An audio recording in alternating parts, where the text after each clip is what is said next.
and welcome to the Stacks. This is a weekly news roundup from your crew at the Unhinged Vibes Podcast. I am one of your hosts. I'm Caramel Thunder, and I'm here with...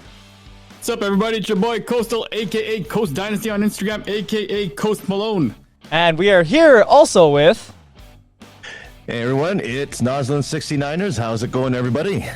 And now today is going to be a new style of episode. This is going to be a weekly roundup of all the previous news that happened throughout the week.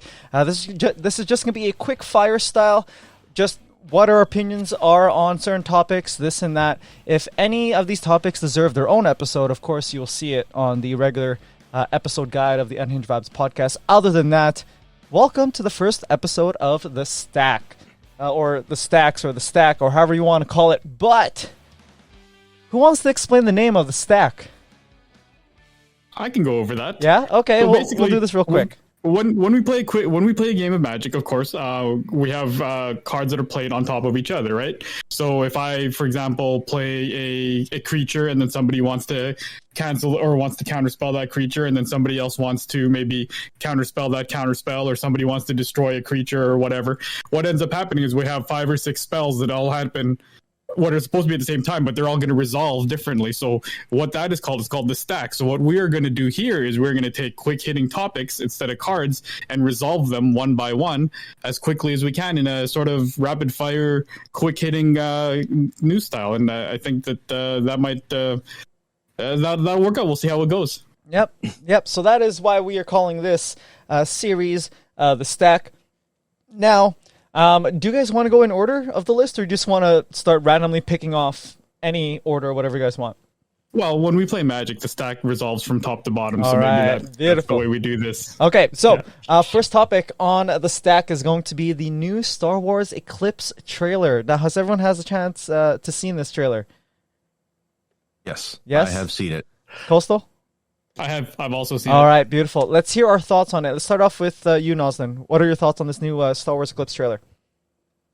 At first, I thought it was like, oh, this is a new movie. And then actually it ended up being a pretty cool game. Another game that I might end up buying or I don't know if it's a PC or console that it's coming up for. I don't remember. I'm assuming it's going to be both. At this point, I didn't hear any news, so I'm assuming it's going to be for all consoles.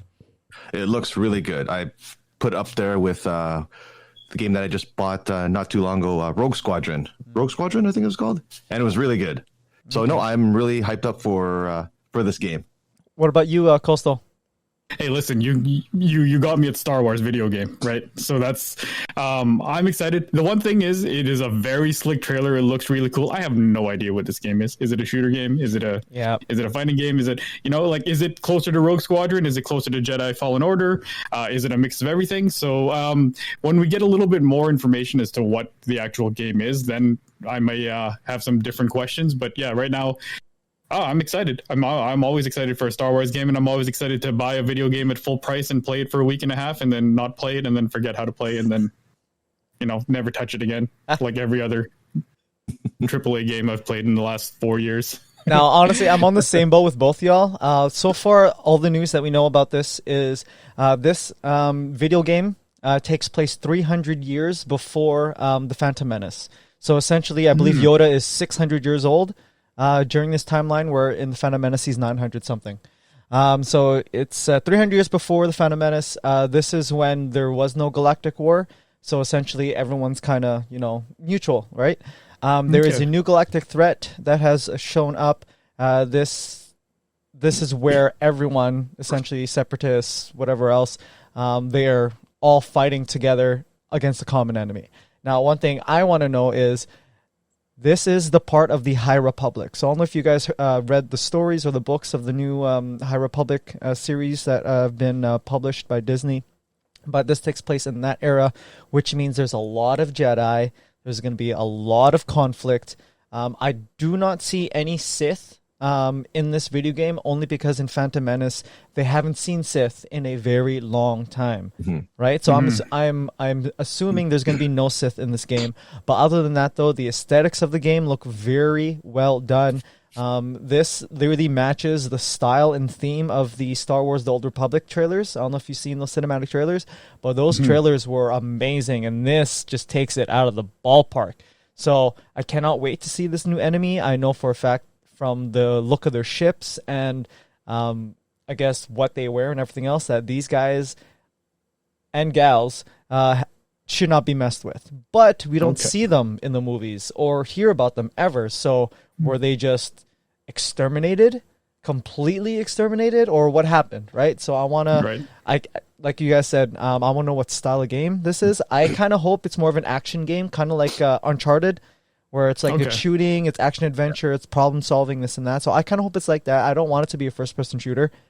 Just like strictly like a Call of Duty or Battlefield. I don't want that. I want to explore. I want to solve puzzles. Jedi Fallen Order. Exactly, right? I think that'd be awesome. There was a Jedi Fallen Order Easter egg in the trailer too. There was a tower that was in that game that was in this trailer.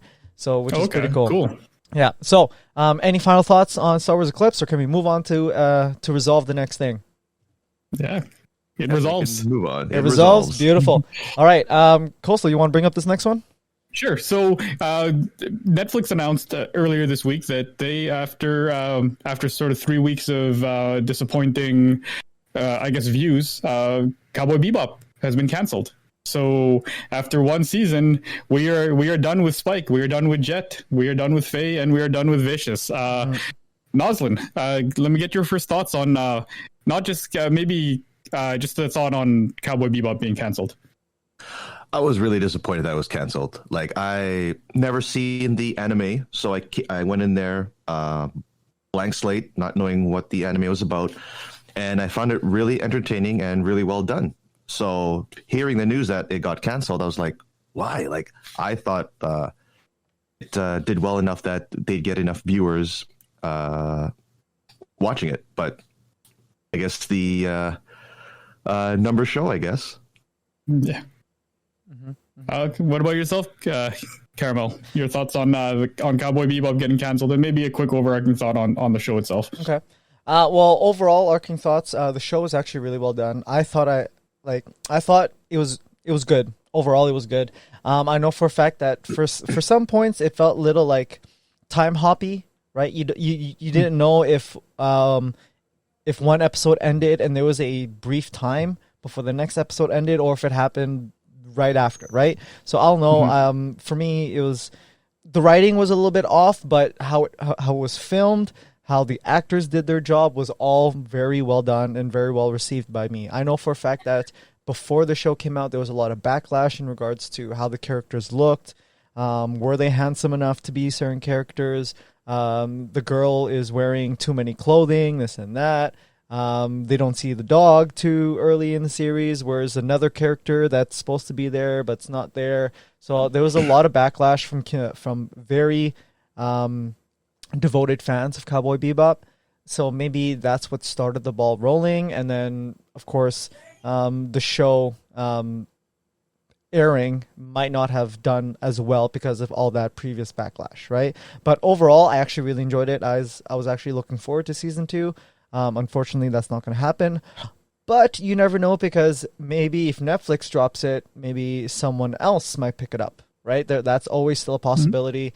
When it comes to this stuff, who knows, right? Amazon might pick it up because they might like it. Or Hulu or someone else. So at this point, I don't see it dead. It's only going to be dead once like the actors say they're 100% done and whatever else, and it's actually in the garbage and it's been over a year or 2 years. So right now, the news is still fresh from my eyes. I'm just hoping someone might pick it up, and then we can continue from there. Good. I mean, I agree with both of you guys. I mean, I enjoyed it. I was shocked when I heard that it was canceled. Only because, I mean, understandably, it looks like an expensive show to produce. It definitely looks like an expensive show in terms of the effects and everything. But I mean, I've seen Netflix shows that have been expensive or that look expensive and have went 3 seasons and never got the hype that Cowboy Bebop did. Like, Cowboy Bebop was consistently for the first 3 weeks in their top 10 trending, right? And I mean, I'm trying to think of, I mean, offhand, Medici was never a top 10 show. It was never a popular show. It's in its 3rd season, right? Yeah. stuff like Vikings or Orange is the New Black. Like those, they've had shows that sort of tailed off, but this one, what shocked me so much about it was the immediate announcement of it. I mean, it hadn't been out for a month and they canceled it. Right. Yeah. So that was sort of the shocking part to me. End of the day, I really like the show too. Sucks, but I have a giant list of things I gotta watch. So yeah. I mean, having season 2 not be on that list isn't the most heartbreaking thing in the world. But I really enjoyed it. I loved John Cho as Spike. Mm-hmm. And I always just sort of chalked up a lot of the cheese because there is some cheesy dialogue. I just thought that was more an homage to the show. I've never watched the anime, but I know anime tends to have some cheesy dialogue, so that's what I thought. But I mean, if the writing was more stilted, then I can see why hardcore fans weren't a fan of it. But yeah, that's those are our thoughts. Anybody else have any final thoughts on Cowboy Bebop, or does it get countered? I'm good. Well, yeah. You talked about, I think AJ mentioned talking about characters not meeting certain criteria, like looks and all that. Well, if they hired me for the handsome, like, probably would have kept going. Oh my! Okay, that's gonna get countered. That's instantly getting countered. Okay, speaking of handsome over here, Noslen, you want to pick up the next one here? Sure. The next one on our list is the spoilers for Neon Dynasty, which is the new set from Magic the Gathering, coming out, I believe, in February, if I'm not mistaken. Ooh, I hope in February, because January is going to be too much money for me, Yeah, me too. Yeah. Let's start with Coastal, because I know Coastal, you were really attached to this set. So what are your thoughts? So I was incredibly excited coming into when they announced Neon Dynasty. I don't know. We don't really need to go into a card by card analysis. I don't think, not for this. Just sort of an overall look and feel. I am pumped.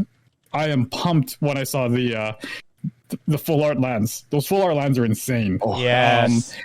The only thing that has sort of tempered my my enthusiasm is when I found out what the drop rate is on those lands.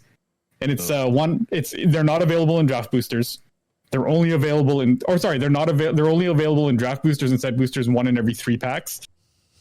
And I mean, come on. If I'm buying a box, give me 30 of those lands. Don't give me 10. That's ridiculous. Yeah. So every pack should have those lands. Yeah, and the Ninja Borderlands, I love them. They're not quite the Fang lands for me, just because thematically, the vampire thing. I've talked about it in length. That I had that weird vampire stage when I was in my late teens, so that sort of hits me harder than the ninja stuff does. But that's my thoughts. The borders look great. Let's see what the cards look like. But those lands, man. Oh, so the lands look really good. I agree. Now, how about you, Coastal? Coastal. I'm sorry, Carmel. My thoughts on this new set is the art alone in this new set is absolutely amazing. Like, I'm looking at the art with the 5 dragons, and my goodness, the whole Japanese art style plus the whole neon cyberpunk look to it. It just, the colors pop a lot more. Yeah. I feel like this right here is worthy to be one computer background worthy, and also play mat worthy. Like, if we can get a mat with like the full size table size mat with any of the art in Neon Dynasty, I think would be amazing, because I love the color blue. This is just scratching my back and then some. Like, it's essentially tearing off my back. It's that good, right? Because like the art, gorgeous. The new Planeswalker, which we're going to touch upon after in a few seconds here, amazing. The dragons, beautiful. The old, apparently most of the art, like the art that was shown in the weekly MTG spoiler YouTube live stream, they were oil painted. Oh, wow. They were oil painted. I was like, wow, that is gorgeous. Like, so some of the cards that you see were actually oil painted. And I think that's absolutely amazing. Absolutely gorgeous. Wow. Right? Now, speaking of the new Planeswalker, how do you say his name? Wait, Nelson hasn't given his thoughts on... trust me. I know his thoughts. Nelson, what are your thoughts? I'm sorry for going over you here, buddy. What are your thoughts for Neon Dynasty? I was actually gonna talk about the new Planeswalker that they spoiled for us. But my overall thoughts at first, I didn't want to be good just because it'd be another set to buy. But when they started spoiling all the lands, the art, the Planeswalker, I'm like, great. Here's another amount of money I got to put down for this. But it looks really good. The Planeswalker that I'll let you talk about is going to be probably one of my, unless there's another one coming out, probably the Planeswalker to get. Yeah. I don't know much about Kamigawa, again, with being new, but from the looks of it, and then, combined with the cyberpunk theme, it looks really, really, really good. And I'm hoping we will probably see a lot more ninjas in this one, which I want to assume is going to be happening. Now, since I was gonna early go into the next topic, what are your thoughts on Cadio? Yeah, what's that noise in the background? Is that on your end? No, I don't hear anything. Okay, no, I'll stop. Okay. But Noslen, what are your thoughts on the new Planeswalker? And how do you say his name? I don't want to mess it up. How do you say his name? I want to say Kato. Kato? I could be wrong. Yeah. Coastal, what do you think? So here's the thing: is on our sort of list, I put down what we had originally seen, which was Kato Shitzo, right? Yeah. But I'm looking at some of the Magic spoilers now. I've sort of pulled them up, and it might have been just lost in translation, but it looks like his name is Kato Shizuki. Ooh, there we go. Shizuki. Kato That's what I see Shizuki. right now, yes. Yeah. So. Okay. Yeah, we'll go with Kato Shizuki just because Okay. the other one is a little bit more ambiguous in terms of the pronunciation. Okay. Well, Noslen, what are your thoughts on this Planeswalker? Right out of the gate, what are your thoughts? Right out of the gate is just looking at the alt is what I saw. Well, mind you, the alternate artwork looks really good. Yes. I don't know if you've seen the alternate artwork. There's two alternate artworks, actually. Yeah, there are two. The Japanese borderless one looks. The Japanese borderless one I'm just seeing now. That one looks insane. Yes. the one that looks like anime style. Yeah. Yeah. Yes, that's the one I'm looking at. Oh, really? That looks really good. I want the ninja art one. I want the ninja art one. Well, that ninja border looks really good. Yeah. It really does. Yeah. So, overall, I think the art alone, very good card. Do you guys think this card's going to play well? Well, let's ask the Yuriko player. Yeah. Yeah, Noslen, do you think this card's going to play well? I think so. I really think so. Especially with the second ability, if you want to say. Oh, the create a 1/1? Yeah, one. Yeah, with this creature can't be blocked. Triggered that with Yuriko. Oof. Yeah, and I love the thematic of him. He phases out, so he hits hard and then he fades away without a trace, just like a ninja does. But that only happens on the. Oh no! It happens every turn. No, it's Every end step. Yeah, Every end at the beginning of your end step, if this card enters the battlefield under your control, he phases out. Yeah, so it happens every single turn. That is crazy. Yeah. Wait. Does he keep the same counters? So if you go up by +1, does he keep the same counters? I believe so, because I read that up the phase ruling, and you do keep the counters. Okay, I only ask because his ultimate is not fair. Whenever you control, you get an emblem saying whenever you control, whenever creature you control does combat damage to a player, search your library for a blue-black creature card, put it onto the battlefield. Then, that is dangerous. That's game winning. That's dangerous. I kind of want to make a all-out ninja deck, but I can't use him as a commander, and I want to use him as a commander, right? But I'm like, I can't. So honestly, beautiful card.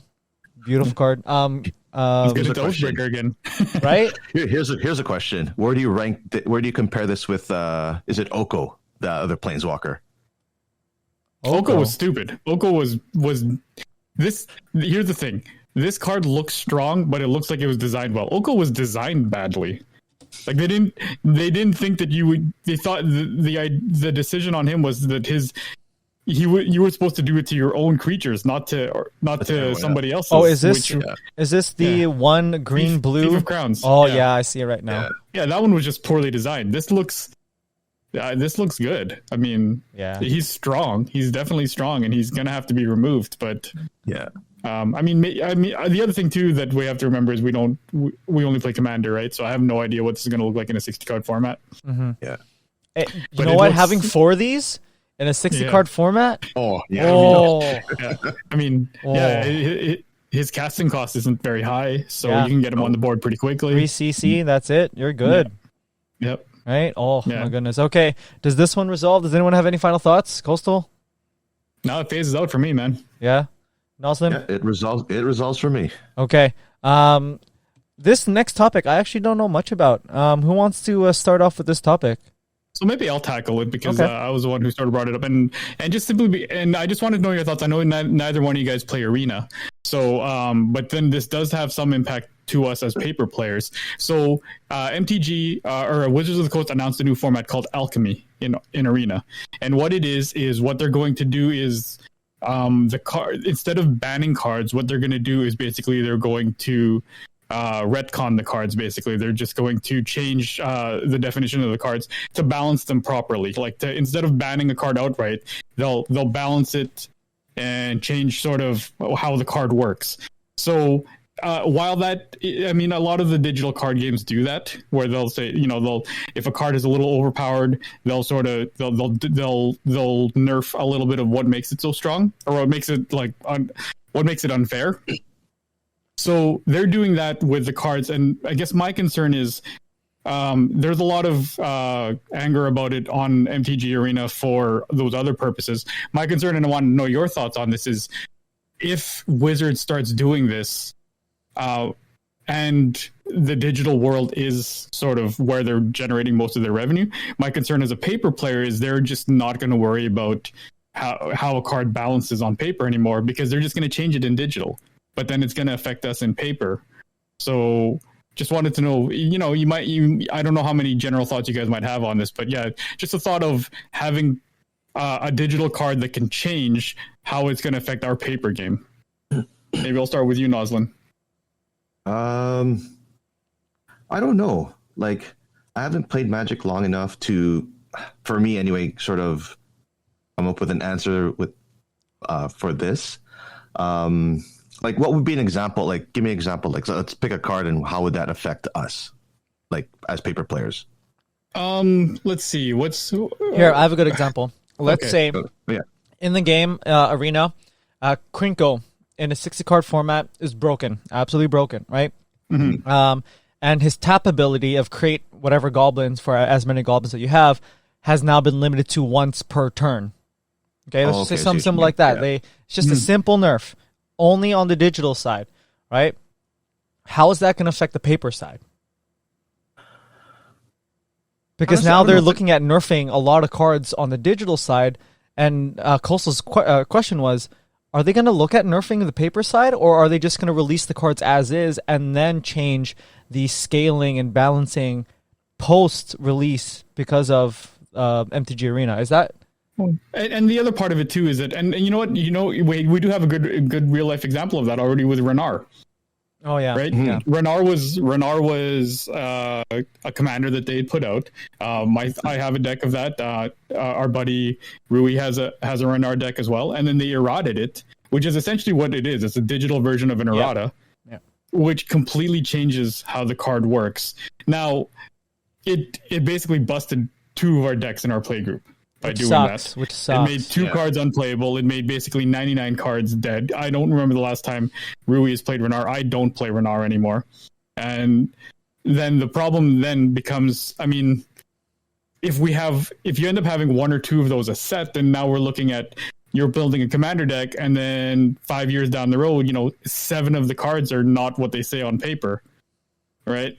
And then that sort of becomes, now we got to sort of pull up, what does this really do? And how does Commander is already an inherently incredibly complicated game. It's pretty much the hardest way to learn how to play Magic. And then now you're sort of introducing this as well. And that's sort of my concern, is that we're just going to get a bunch more Renar versions. So one thing that I've noticed is when it came to all of the not pre-release stuff, but when it came to the news releases of like the Crimson, the Innistrad set and whatever else, right? Yeah. a lot of the live streams, they focused on the legendary creatures because they talked about Commander a lot in those things. Like, there's we're going to be showing off a new Commander card. We're going to be showing a new legendary creature card. They really like to focus the Commander field to it. Commander's the number one format right? now. So. Exactly. So I think with this news, I do not think it's going to affect our play group, at least, because our play group is Commander. Right? Now, it'd be different if maybe our play group was regular standard or maybe modern or legacy or something else, but our group is Commander. Now, I think if this only stays in that play group, if all the MTG Arena, how'd you call it? Sorts of Errata stays with the Magic Arena, I think it's going to be no issue because no matter what, they're going to be focusing on balancing Commander first, in my eyes, then maybe Standard. Okay, fair enough. That's how I see it. I'm probably wrong, but that's how I see it because that's what I see. All the news is based on new legendary creature, new this, new that. We have a werewolf commander, a vampire commander. Like they're making a lot of Commander stuff. So I think Commander first, then maybe Standard, and then all the other formats. And then maybe mixed in with all those other formats, maybe in the C tier, is this MTG Arena Alchemy. And plus, it's brand new, so they're not going to make it a huge priority. Essentially, they're giving you a bowl of soup, a baby bowl of soup, saying, if you like it, I can give you some more. But right now, you have to taste test it, right? So I think after this, they might ditch it, and they might go to something new. Like, okay, Alchemy didn't work. What is going to work to make this balance? Because I know I played Hearthstone before. Right? Yeah, me too. And Hearthstone, Hearthstone, they errata their cards all the time, every season. Like, the good cards are now bad cards because they change the stats, they change whatever. So I think this is literally just going to stay in the arena side, and it's not going to affect the paper side at all. If someone tries to tell me that this card is errata in arena, I'm like, okay, but we're not playing 60 card format. This is Commander. Yeah, this is Commander. And you're right. And that was the thing is, I guess my worry was that that they would design cards with the thought that, hey, you know what? If this is busted, we'll just change it. But the thing is, in paper, it's going to stay busted, and too bad. But then you're right, though, that I was coming at that from a point of view of someone who remembers when Commander was not thought of. But now you're right that the sets nowadays, they definitely think of Commander when they're designing the sets. So here's hoping you're right. And so that was just all. I just wanted to get your general thoughts on that. Yeah. Noslen, what are your thoughts on this? Like, is there anything else you want to add? Well, I think and I know Mark Coastal, I know you mentioned before about Renard and how that one card, I forgot what the card was called that they errated. It was Renard, but the big thing was the cards like Rest in Peace didn't work. Yes, yeah, as designed anymore. Whereas they worked with the original. So, no, I'm with you, AJ. Where I think Wizards has been really focused on Commander with a lot of their cards and sets that come out. Especially with Commander Legends, right? It was strictly designed for Commander. So I'm with you. I think it's Commander, which they know is their number one format, and it's everything else after that. I think with MTG Arena, I don't know if they peaked or they thought that it would pick up because with COVID, you can't get together and play. So this might have been the next best alternative. Again, I don't know when this came out. At that time, but I don't think it will affect the paper players like us. I think, like you said, it'll just stay with the MTG Arena. So here's hoping. Honestly, one thing I do want to add, and I hope that they kind of figure this out soon.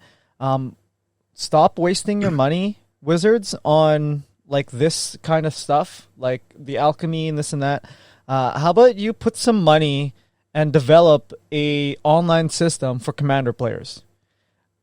We love our spell table. Don't get it. Like, the people who make spell table, if you ever listen to this, I want to say thank you for letting me and my boys have a way to play Commander online. You guys are absolutely amazing. I know you guys are still developing your system, and I know that you're still doing good, and you keep up the hard work. But, Wizards, why aren't you doing this?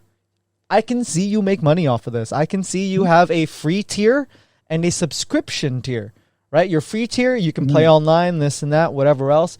But if you get the subscription tier, you can play more than 4 people. You have access to save all your deck lists on the actual app itself, right? Like if you don't want to play with your actual cards, you can save your deck list on there and you can use that to play like something, right?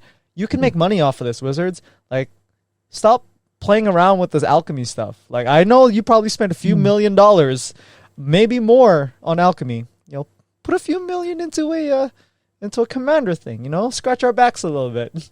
Yeah, we actually when Arena was announced and it was in beta, a lot of the commander players, because I myself was a commander player when they had announced Arena, and we're like, all right, can you make it? Can we eventually play commander? And they were like, there's no way we're going to be able to. The client will not be able to support 4 players. So here's hoping. You know what though, Spell Table is working with Wizards. Yep. Oh really? So yeah, well, that's why we have to log in with our Wizards Play Network ID now. Remember, we didn't used to have to do that. Oh, I haven't played on Spell Table since like before, where you just like log in to log in. You have to do your Wizards account now. It's your Wizards account, yeah. Oh, I didn't know okay. That. So I haven't played on Spell Table in a while, but you know what? If that's the case, Wizards, buy them out. Yeah, dump some money into it, and please make it at least a 6-man player group. Like that'd be cool if there was a 6-man player, or if there was a gallery where I could watch people play. I think that'd be awesome, right? That'd be so cool, because then we can do commentary, we can do all that fun stuff, we can talk shit, right? It'd be great. It'd be great if we can do replays. If I could do replays on some of the stuff that has happened during our games, buddy, that would go viral. That would go viral, dude. That'd be great. Okay. Yes. Let's move on. Okay. Next one. Netflix announces Mega Man. Now, okay, clarify, boys. I just saw the poster. Okay, this is just clear for me. But Coastal, is this a Mega Man TV show, or is this a Mega Man TV series? Sorry, no, a movie or TV show. Sorry. I believe it's a movie. I believe it's a live action movie. I am not sure. I'm actually just double checking that right now. Okay. Noslen, what are your initial thoughts on this? While Coastal's doing that, what are your initial thoughts on this? It's a live action Mega Man movie. Oh, okay. Okay. Before you guys start, I'm gonna go through what's popping into my. I think this would be wicked if it was like, you guys know the latest movie Tron, right? The recent one that came out. Okay. Yep. What if it was like the remake? The live action was like, you know, regular live action, blah blah blah. But like when they plugged into the net, it was like Tron style. Oh, that'd be so cool. That'd be so cool, dude. I love Mega Man. Okay, Coastal, let's go to you. What are your thoughts on this? Well, I mean, awesome. Hey, listen, anytime that you can take an intellectual property and sort of adapt it for a new audience, I'm in. I mean, not I'm in. I support it. Right? Like, I didn't watch Sonic. And Sonic was a big part of my childhood. In the previous video game conversations we've had over pod, I mentioned I was always a Sega guy before I was a Nintendo guy. So Sonic was a huge part of my childhood, but I had no interest in seeing the movie, but it didn't mean that I was like, oh, you guys are taking away my childhood. Like, that's some gatekeeping nonsense, man. Like, if there's somebody else who can enjoy something that I enjoyed as a kid in a different medium, in a different format, I'm all for it. I have not played a Mega Man game in a long time, but I loved the Mega Man series as a little kid.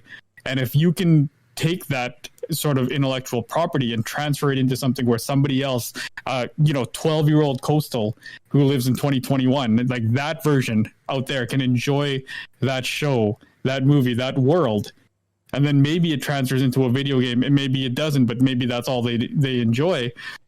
That's great. That's great. That's me sharing that option. I'm sorry. I'm going off on a bit of a tangent because of a little bit of his Cowboy Bebop related in terms of people being super angry that it's been translated into another medium, and I just think that's gatekeeping. And I want to see other people enjoy the mediums I enjoyed, maybe in a different format, and that's what I think about this. Am I going to watch it? Maybe not. We'll see what the trailers look like, but. If it makes someone else enjoy the world of Mega Man the way I did when I was a kid, more power to him, man. Beautiful. Noslen, what about you, man? What are your thoughts? I hope we get to see at least, some of the key, I'm hoping, the key characters like Dr. Wily and some of the villains? bosses and the bosses that were there. To me, I don't know if it's going to have. Do you guys remember Schwarzenegger's The Running Man? Because that's what it's reminding me of right now, where they had those different types of bosses. No, I hope. Like I played Mega Man. I played my favorite was still number 1. I'm hoping that they try and stay true to it, but with a different type of more of a current vibe, if you want to say. Okay. It'd be cool to hear the theme music. That'd be the wicked 8-bit sweet. theme music. That would be really nice That'd to be hear. sweet. But no, I'm if like Cole said, it's a live action movie, so I'm hoping they do it justice. And like Cole said, I hope that the younger generation get to enjoy what we enjoyed, but like I said, in a different format, different theme. So no, I'm really waiting for this one. I think it's something that I'll probably watch too. Now, one thing that I do hope that they do incorporate is some of the themes from the games. Like when you beat a boss, you can use their weapon, or you get something from them to upgrade your suit. Like I hope that they do that in the movie, so it shows like you're like in the video game, kind of like I hope they do that at least, or some aspect of that, because that's gonna bring a lot of like nostalgic feels for a lot of people, right? So that's my 2 cents on it. Just try to incorporate some of the good aspects of the video games of throughout history and put them in there. That's so. I think that'd be cool. They got to use the. They have to. Well, hopefully it'd be funny if they did the form that Mega Man had when he would jump and shoot. Oh, It's that really cheesy jump kick form. That'd be wicked. Or at least shout it out, right? Like kind of almost like when the original X-Men movie came out and they were all in their leather, and then they were complaining about it, and the guy goes, well, what would you rather have, yellow spandex? And just a little quick shout out that would work out great. Good callback. Like he tries it and goes, oh, this is the stupidest way to try to do this, or something. That'd be hilarious, right? They do that jump no, okay, let's upgrade your skills. Let's upgrade your skills. Yeah, exactly. Okay, next one on the stack. Who here has watched this show? Raise of hands.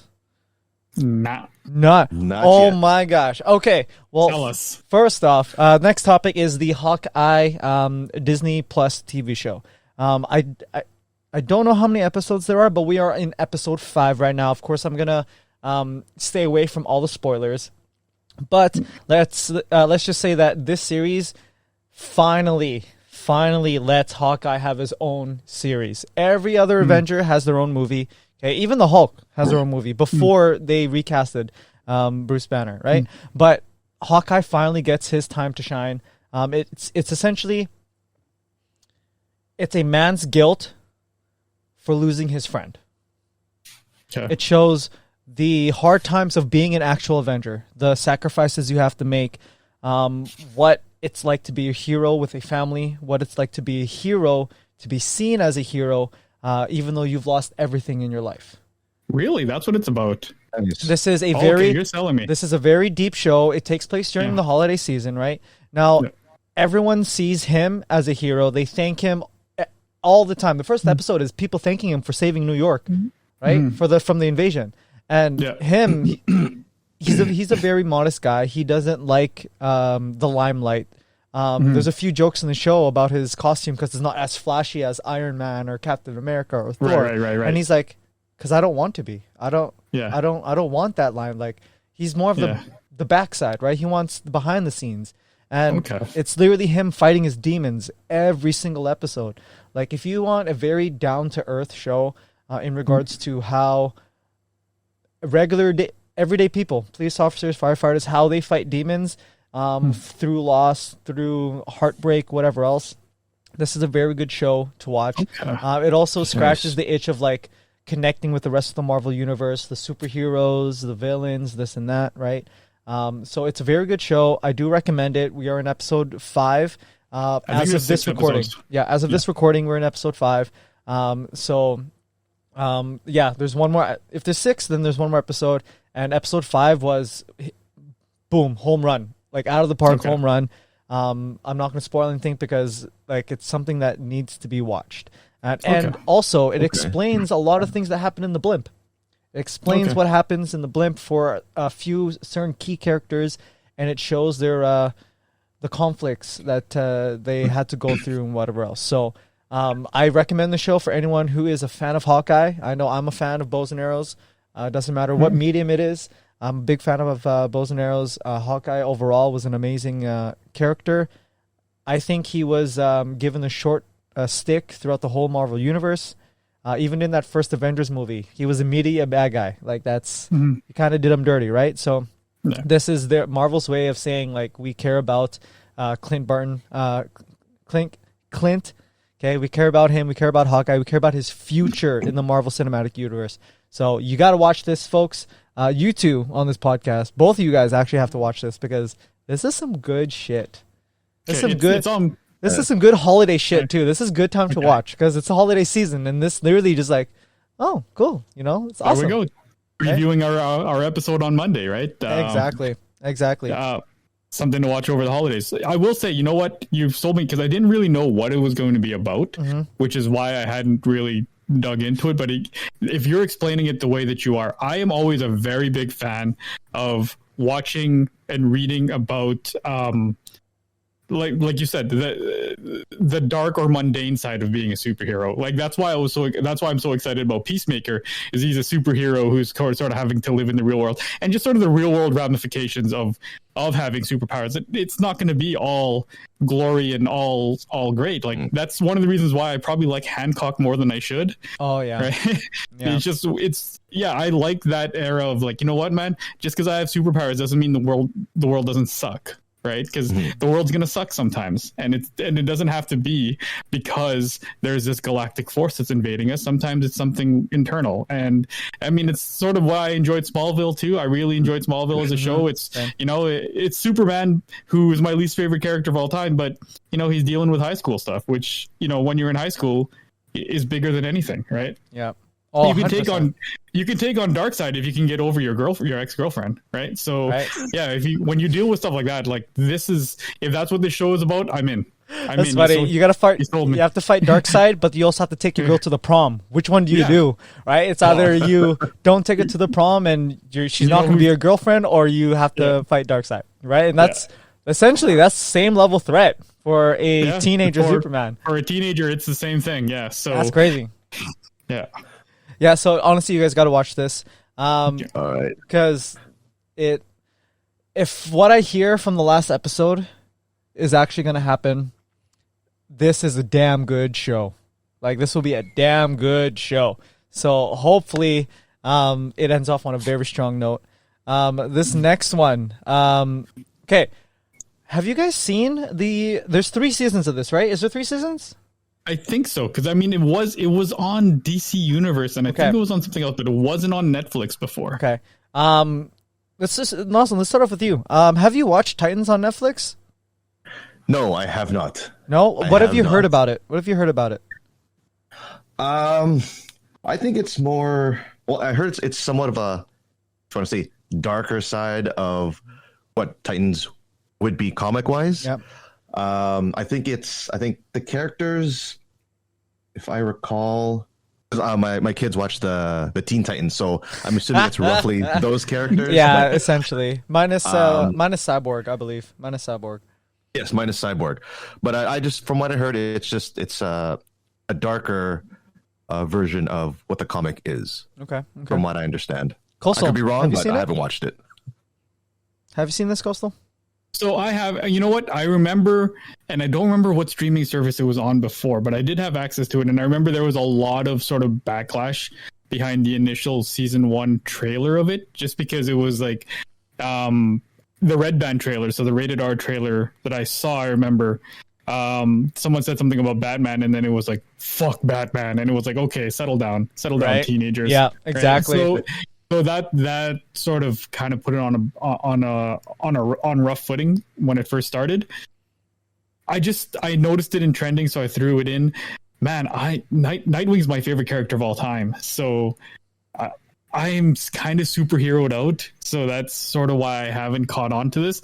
Just wanted to see what your guys' sort of maybe the level of excitement is for something like this. If it's tempered and you're not really going to watch it, that's also a thing we can discuss. But yeah, just. I don't know. I like the Batman universe, so yeah, I want to like this, but yeah, we'll see how it goes. We'll see. I mean, it's on the list, but right, there's a lot on the list. So honestly, I'm actually on the same boat with you, Coastal. I'm very much superhero TV'd out. The movies is different. The movies is different. Yeah. I'm not tired out yet from the movies, from any of the superhero movies. It doesn't matter if it's Marvel or DC. The TV shows, on the other hand, I was a devoted. Like I loved Arrow, Arrow, loved the Flash. I even started watching Supergirl, right? And then they all started coming together. And then DC Legends of Tomorrow came out, and then Stargirl came out, and now there's Batwoman. What else? Now there's Teen Titans. There's this one, right? I'm like, the TV show cinematic universe, I'm not really in for right now. I mean, like I don't know. There's a lot to watch. It's a lot. It's a lot of commitment, right? Like a movie is you bang it out in 2.5 hours, or if it's a Marvel movie, you bang it out in 3.5 hours. And if they connect together, they connect together. But with the TV shows, like I can't watch season 2 of this show until I watch season 1 to 5 of this show, because episode blah blah blah blah blah blah they connect. I'm like, well, I don't. Why do I want to do that? Like there's no point, right? So I don't know. It's sort of the early comic book conundrum too that they had in the early 2000s, late 90s, where it was like, oh, if you want to read this story, you've got to buy this comic from this series, you got to buy this comic from this series, you got to buy this comic from this series, and it was like, well, no, I mean then I'm buying 4 monthlies just to get one story, and then you end up buying none of them. Exactly. So, I don't know.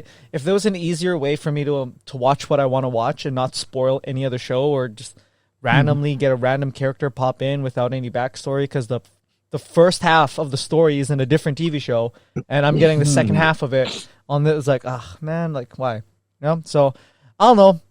I like the premise of the show. It's very nitty gritty. It's realistic. If superheroes were a real thing, I think this would be a good way to show what it's like to be a superhero, because it's not all capes and crusaders and back alley glorious vigilantism. No, it's nitty gritty. There's bones breaking. Like they're taking their Advil, they're taking a cabinet full of medicine just to be alive. Like it's that. Yeah, because they're not superpowered. They're not invulnerable, and not just that, but they have the specter of having to live up to Batman, right? Right. So yeah, you got a little bit of imposter syndrome there too. I think it's a good show. I think it's a very well made show. But right now, it's not even on my back burner. It's just off to the side. There's too much good things to watch. Yep. So let's resolve this one, and let's move on to what's next on the stack. So what's next on the stack is Witcher. Witcher Season 2 came out 2 days ago. Came out Friday, 2 days ago.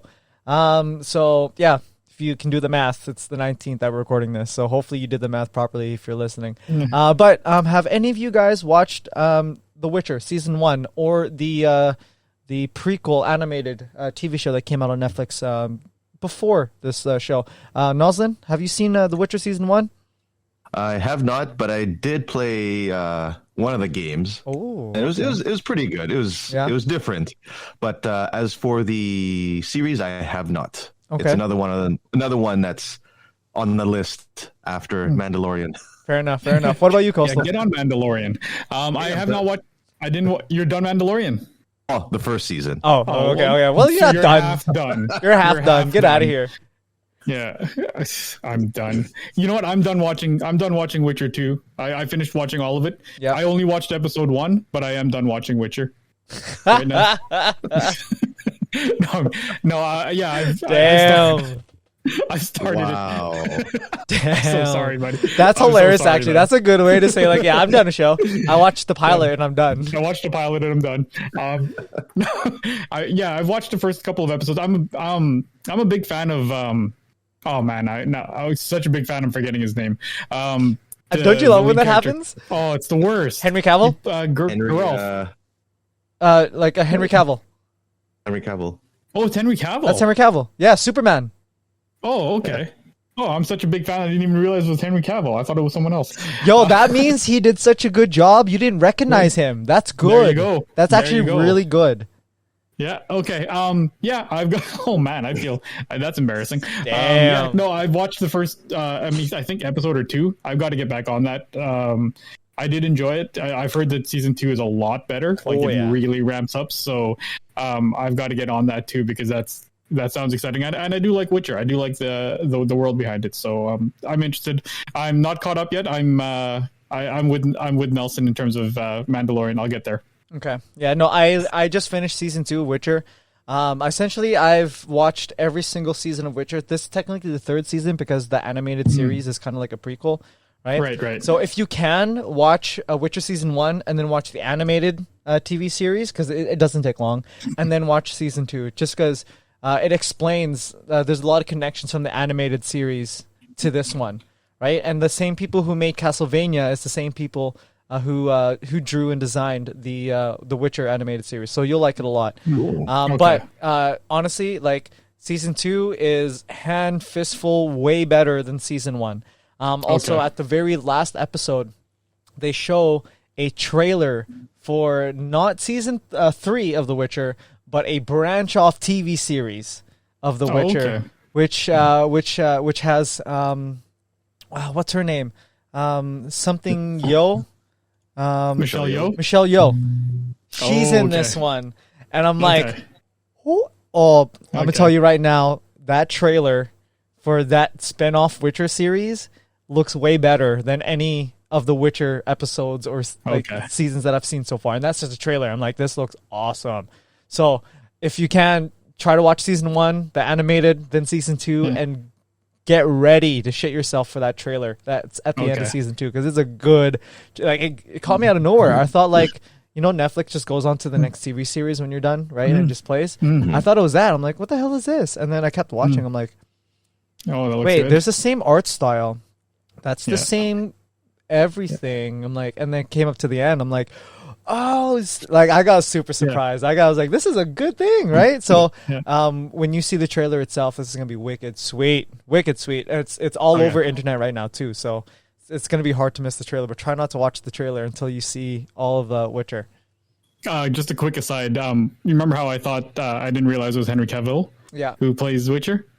Or who plays Geralt? I thought it was Michael Fassbender. That's no. It's embarrassing. That's funny, so actually. That is hilarious. Michael Fassbender. Oh, Jesus. Okay, anyways, let's resolve Witcher. We're good? It's resolved. All right. It's resolved. Now, I don't know much about this fight, so I'm going to pass this off to somebody else. Who wants to take over this one? Yeah, Noslen, you take this. Well, it was the guys. If you guys watched it last night, it was a fight between Teron Woodley and Logan or Jake. I can't remember Jake. It's Jake. Jake Paul. Again, it was another one of those exhibition matches, and actually on this card was also Darren Williams and Frank Gore. Yeah. The fight where he had an ex NBA player against an ex football player, which is kind of surprising to see. It's it is what it is. Both look really gassed. Never, they're not boxers, but to me it reminded me of Coastal. I don't know if you remember on wrestling. What was that? It had that Tough Enough or not Tough Enough? Brawl for All. Yes. Yeah. It was like that where they just take. It was just wrestlers just quote unquote boxing, and it wasn't the greatest thing to see. No. But there's a lot of pushing and grabbing and clenching. It's like, can we just board this? Yeah. But the Paul Woodley fight, it was good at first, but a bunch of us were watching, and the way that Woodley was knocked down and knocked out. Sorry, spoilers for everyone. It looked like the fight was thrown, but I know myself and Costa were talking about it earlier, where there's no way someone would take a hit like that just to throw a fight, just to get paid. There's easier ways to fake a knockout than the way he got knocked out.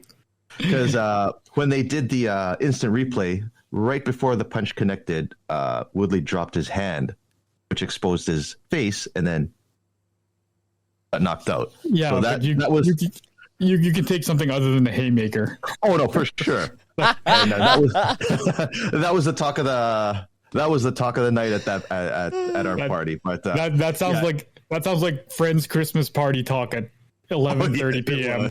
Yeah, that sounds like it was. That sounds like the Crown talking. That's funny. That is funny. It was, but fight was okay, but we got our money's worth, and money's worth. It was free. Damn, I feel bad for the people who have to pay to watch that, like in the arena. I don't. For stuff like that, and for me, it's like, why are people paying this guy? Yeah, they're just giving their money just to see a quote unquote fight, right? Yeah. So I don't know. And I don't see any real boxers giving this guy a payday, for a fight. So all he's gonna get is just guys like Woodley or guys maybe from the UFC that are that are not boxers. I think it's the other way. I think it's the other way around. Like, listen, I'm not going to pretend to be a boxing purist. I know very little about the sport. I love watching it. I mean, we came up during Pacquiao's come up, right? And and I watched boxing a lot as a little kid. I'm no expert, but I mean these fights are clickbait in pay-per-view form, right? Yeah. You watch like Darren Williams versus Frank Gore sounds like an amazing video game. Yeah. But it's a terrible fucking fight in real life, right? It's not for pay-per-view for sure. Yeah. And I think that when you said that you don't think that any boxer will give Jake Paul a payday, I think any boxer is going to line up to take that payday from Jake Paul. Jake Paul's not going to give him a fight. Jake Paul's not going to give a real boxer that fight because he takes on UFC guys who are UFC guys who don't box. No, and I get that. I totally get that. Easy money is easy money, right? If you can tell me that I'm going to get $25 million to fight this wannabe guy, I'll take $25 million. Okay, let's go. Yeah, secure the bag. I have no problem with anyone trying to secure the bag in whatever way they want. But I mean, I'm not going to give anybody that money. And it's confusing to me that anybody would pay to either go there or to pay for the fight on pay-per-view, right? Like, I barely want to watch the fight, forget pay for it, right? Yeah. So, I don't know. Like I said, it's clickbait. It generates, Instagram views. It generates Twitter likes, whatever. Yeah. I'm showing my age by saying Twitter and Instagram and not TikTok. But it's okay. I don't use TikTok. I don't use TikTok either, man. So it's like, it is what it is. Hey, man.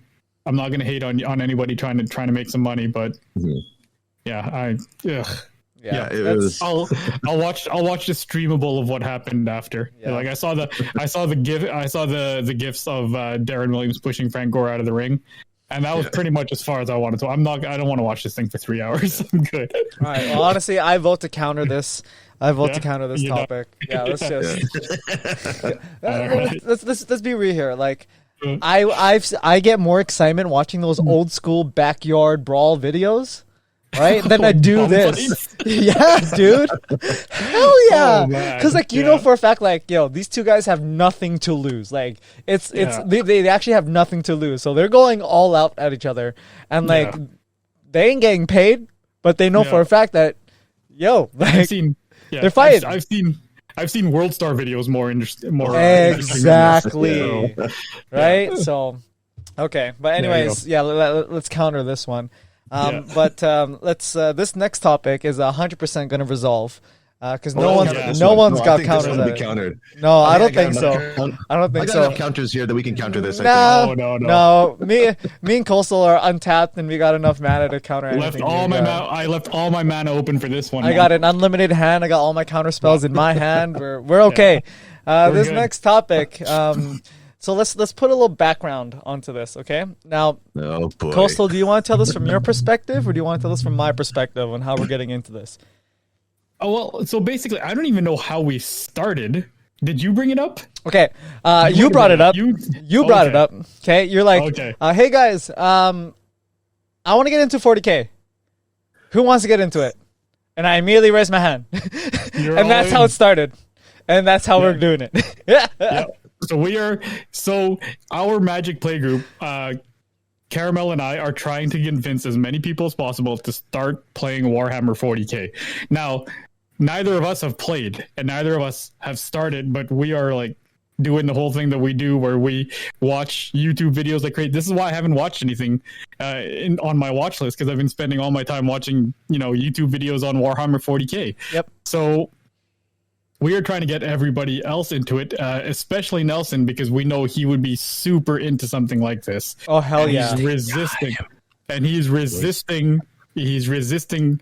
And we don't even know why. He's needlessly resisting something that he knows is going to happen. Yeah. So just go with it. Out of anyone, I think, Noslen, you would have actually a lot of fun with this, because I know you love your board games. I know you love this and that. Like, I know for a fact that you would love this. And, like, if we convince you, if there's a cheap way to do it, which there is a cheap way to do it, because we're going to be doing it that way. Actually, there is. There is, actually. If you guys buy me this stuff. I think that's the cheapest way for me. Oh my gosh. But you know what? I don't mind you using our sets to learn, but then you wanting to get your own set because you're like, oh, I want to play. I want to scratch that itch. And that's how Magic started. That's how Magic started with AJ. It's like, here, just try, just play one game. Here, try the set out. Oh man, you almost won if you played this card. And everyone at the table says, oh yeah, you would have. Then 20 plus decks later, here we are. Well, see, and here's the thing, right? You're coming at this, you went from board games to Magic, and you spend X amount of dollars on Magic. The way I'm looking at it is Warhammer. You're cutting out. Sorry. I'm 100% not cutting out. I'm not the one with a bad microphone. Yeah. I know I'm coming in loud and clear. And the reason I'm cutting out to you is because I'm about to make a fantastic point. Yes, you are. Is that Warhammer 40K is closer to board games, which is your initial love, than Magic is. And Warhammer and spending money on plastic miniatures is, at least from a third-person point of view, at least a little bit more explainable than spending that same amount of money on cardboard. Oh, also, another point to add is, sure, up front, 40K is a little bit more expensive, right? It is. Up front. Yeah. But you don't have to keep buying the same pieces over and over and over whenever there's a new set release. You can use the exact same pieces from 20 years ago to play Warhammer now, where with Magic, if someone tells me there's a new card that needs... there's new cards coming out every single bloody month, right? Mm-hmm. And there's always, you're spending money when a new set comes out. With Warhammer, it's not like that. They just update the stats, they update the look. So if you want to, sure. If not, you can still use the exact same cards. And of course, you can do that with Magic. But guess what? You're spending a lot more money on Magic over the long run than you do with Warhammer. 100%. And the beautiful thing that me and Caramel found out when we went to Games Workshop last night was the starter set, or the equivalent of what we were going to call a starter set. So the Combat Patrol set. Yeah. For any army that you want, the manufacturer's suggested retail price of that starter set is identical to the selling price of a set booster box at any of our local gaming stores. If you go to Galaxy or if you go to Games Workshop, you are going to drop the same amount of money on a starting army that you would on a box, where you may not even get the card you want. Kato Shizuki. You might not get him. You might not get him with that box, but you're going to get the army that you want with the same amount of money. You know what you want, and you're going to be using everything in the box. With the Magic box, you're not going to use everything in that box. You're just going to use the lands, maybe 10 cards, everything else. You're going to keep it in one of those white boxes I see behind you, and it's going to sit there, collect dust. Maybe you'll find a card you're going to use for a future deck, but other than that, it's going to sit behind you. No, man. Warhammer, you're going to play with it. You're going to assemble. You're going to paint, which is like 30 plus hours of actually relaxing time. And then you get to play an unlimited amount of fun. And you get to shoot your buddies in the face. You get to kill their miniatures, right? You get to take command of a battlefield. To our listeners out there, these guys are 100% jerks. Just to let you know. You say that because there's an itch in your back right now. You know we're right. You say that because you know we're right. I'm just going to grab something real quickly. Yeah, no problem. I did say I would check it out. I did say I would. Yep. I did say that.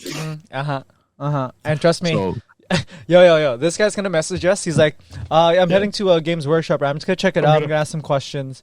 And then next, you know, like an hour later, he's gonna send us a photo. He bought the expensive, like $200 set, plus the core rule book, plus the, plus this, plus that, plus the paints. He's like, "Damn, dog, you spent $1,000." Like, yeah, I know, I messed up. You know what? When you go, let me come with you, because if there's anything else that I know that me and my friends are always awful for that with each other, where we always make each other spend unnecessary amounts of money. Like, it was a really funny story. I'll digress for a real quick second. A buddy of mine wanted to go to Future Shop to buy a computer game he wanted to buy. Okay. He's actually, you know what? He's my buddy who plays Warhammer 40K. Oh, nice.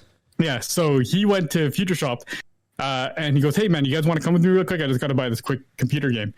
And he walked out of there not with that computer game. He walked out of there with an Xbox, 4 games, and 2 additional controllers. And when we were walking out and we were helping him carry that, he goes, "I fucking hate you guys. I'm never going shopping. I'm never going shopping with you guys again." And he's never went shopping with us again. Damn. But I want you to see something real quick, Nelson, because you had 2 of these and you traded one to me. I'm showing him a copy on video of a card called Mana Crypt. Yeah. So this one small sliver of cardboard is enough to get you started. Yep. On Warhammer 40K. Yep. Just a thought. Hey, yo, quick question. How much do Mox Opals go for? How much do Mox Opals go for? I don't know, but they might go for 1 army. So yeah, there you go. I'm gonna be honest with you. I'm going to game night after this call. Well, actually after this call. And I'm going to see what they give trade-ins. So I want to see if I can trade in my 3 other copies of Mox Opal, and if I can get the Combat Patrol right then and there and just bring it home. There you go. Or, you know what? If you do that, I'm not making it to January. If you buy your army, If you buy your army today, I'm not making it to January. I know. Without buying mine. I'm telling you that right now. Okay. Who wants to make a guess on how much a Mox Opal price is right now? No, it's over $100, right? I'd say. Wait, I would have to go to 2-3 bills. Yeah. Okay, let's see here. I'm going to a local game store, which I know posts their stuff. Let's go to. So while you're doing that, just a quick talk, shout out to our anybody listening. Yeah, so Warhammer 40K is a miniatures game where you take your you buy your army of sort of miniature characters, you paint them, and then you sort of play them on over the course of a tabletop. If you go to a Comic-Con or anything, you see those guys with the little figures and the big towers and everything, and they've got their tape measures out. That's 40K. So that's what we're talking about right now. And basically, we were on a fact-finding mission last night, and now we're on a mission to try to recruit. We're on a recruiting mission right now to try to get Noslen to join the fray and join the fight. So that's what this whole last conversation has been about. I know we sort of jumped in real quick without any sort of prior explanation. So that's what we've been talking about right now. This is peer pressure doesn't end when your childhood does. So this is what we're all about right now. So where I'm looking, the set and whatever that I have, they're $99 a card. $99, and I got 3 of them. There you go. Boom. Done. I can technically buy my core book plus that Combat Patrol and maybe some paints. Boom. Done. Right? See? Hey, Noslen. 1 set booster box is the same price as a Combat Patrol. So you can get started in Warhammer 40K on a Combat Patrol. You cannot build not a good commander deck. You can build our Commander Box League for the same price as the entry feeder command. How many games of Commander Box League have you played? How many games of Commander Box League have you played? What's the next topic? The next topic is the next topic is Commander Box League. So Nelson, how many Commander Box League games have you played? Yeah, exactly. Yeah, there you go. Yeah. Yes. We need to get back on that, by the way. We do. We do. We need to get back on that. I mean, I'm in no rush because I'm in first. So you guys gotta challenge me. You're in first because I didn't play last game. That's why you guys got to come for the king. That's yeah. Okay. Gosh. Let's see here. All right. Oh man. Okay. Honestly, yeah. If if I get something, I'll let you know.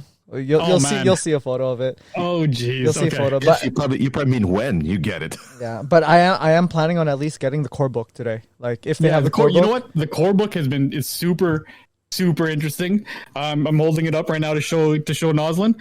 Hey, I'm actually driving by Maple, so if you want to borrow this. Oh no, we'll be going out. Sorry. I'm more than happy to drop by your place and lend this to you. That's fine. I'm driving by. I'm actually driving by your house. So exactly, like right in front of your street, like right now. Yeah. Yep. So, yeah. So we can do that too, Noslen. Hey. I will check it out first. We'll see how it goes. Okay, that's fair. So does and I'll send a picture. We'll be checking it out. Okay. That's fair. I'll drive you, man. We should go together. Oh, no. We should go together. No, honestly, that'd be fun if we went together. Actually, that'd be really cool. It would be really fun. Yeah. I don't want to bother you guys. Don't want to bother you guys. All right. Don't want to waste your gas. No. Okay. Oh my gosh. Not wasting. Well, then you gas. drive. Yeah, you drive. You drive and pick us up. Come pick me up. I don't know if the bus goes down there. I'll make it. This there. street's like a bus route. Of course, the bus goes down there. Yeah. Oh my goodness, that's funny. Okay. Any final thoughts for this week's weekly news roundup? This actually is a pretty good thing we're doing here. I think it's going to catch on. I think it's one of those where topics that maybe at first might not be podcast worthy, but worthy for a nice round table discussion. I think it's really good. I think so. Yeah, I do want to apologize. We did probably go a little longer than we needed to on the Warhammer stuff. But other than that, and I'm apologizing not on my behalf, but on behalf of Nelson because he's being such a hard ass about this. He should just be saying yes, and then that conversation would have been done. Exactly. But yeah, no. Other than that, yeah, I think that this is like something that we can do going forward. Just a quick sort of rapid fire reactions on what's going on during the week, and yeah, we'll go with it. We'll post one every Sunday, and I think that that's a good cadence for it. Yep. Well, anyways, this episode is going to be posting the same day that we record it. So I'm going to be posting it right after this. So if you're hearing this, guess what? This was recorded on today because we pre-record our stuff, right? So, but yeah, anyways, well, let me, so I don't blow your ears off. Thank you guys for watching this episode of The Stack, the first episode. Coastal, where can people find you? You can find me at Coast Dynasty on Instagram. That is Coast Dynasty, not Coast Dynasty. My apologies if I've been pronouncing that improperly. That's COASTDY nasty. That probably doesn't help either. Noslen, where can people find you? You can find me on Instagram at Noslen69ERS. That's my name backwards, 69ERS. You can find all of us on YouTube, finally, at Unhinged Vibes Podcast on YouTube. Yes. All of this will be on YouTube, so make sure you like, subscribe, and turn on your notifications. You can find all of us at Unhinged Vibes on Instagram. Yet again, that link to our Instagram, to our YouTube and website is in our Instagram link. You can find me at Caramel Thunder on Instagram. Thank you guys for watching and listening to the first episode of the Stack Weekly News Roundup. We can't wait to see you guys next time. Enjoy the next week's episodes of the holiday season. Goodbye.